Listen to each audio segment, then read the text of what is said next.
I'm joined now by Jonathan Moore from Evolution Securities. Jonathan, good morning. Good morning. Are you surprised that they managed to sell the whole lot so quickly? Well, they've been very aggressive. They've gone to literally the four corners of the globe. They marketed this deal in Asia, in North America and Europe, so it doesn't surprise me to that extent. Also, the bond market is very strong at the moment. It's very attractive for companies coming to market, and we've seen a lot of deals come in. People like Virgin Media being able to triple the size of their bond offering. And is that why Manchester United decided to do this at this stage, do you think? Yeah, I think it's a very opportunistic move by the company. In many ways, this looks like it's going to be their best result of their season. Indeed.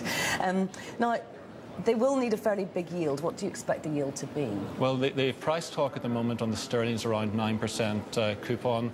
To my mind, that's quite tight, actually, relative to some of the other deals out there. But, it is still a relatively large coupon.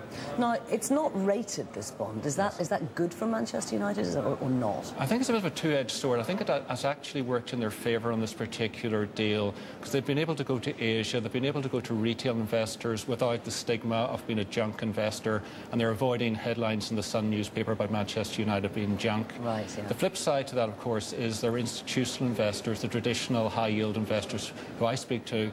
A lot of those guys can't actually take these bonds because they're unrated. Right. So things like, we are hearing that pension funds have bought them, but in your experience, that's not so likely, is it, that some investors just aren't able to buy bonds unless they're rated? Some are not able to do that. I think this is probably going to have a broad investor base. There are going to be hedge funds in there who are comfortable with the name already. There's going to be a retail base in there who are attracted to the Manchester United name, and there will be some institutional investors in there as well. If nothing else, investors need to diversify their portfolio away from some of the existing names they have. I was going to ask you a bit about the name. I mean, aside from the kind of hard-headed business end of it, is there an emotional attachment? Will there be some people who will actually like the idea of being connected to Manchester United and buying their debt?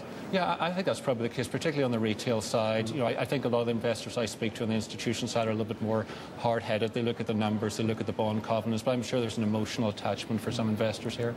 Now, can we see other football clubs likely to do the same thing? There's quite an awful lot of debt around in the Premier League at the moment. Is this the first of many, do you think? I don't expect it will be. I think Manchester United is really the premier brand there. Chelsea have Roman Abramovich taking care of their problems, and Liverpool are in such a mess on and off the field. I don't see them being an attractive investment anytime soon. So I don't think it's going to be the beginning of a long flow of issuance from football clubs. Okay, thank you very much indeed for coming to join us this morning.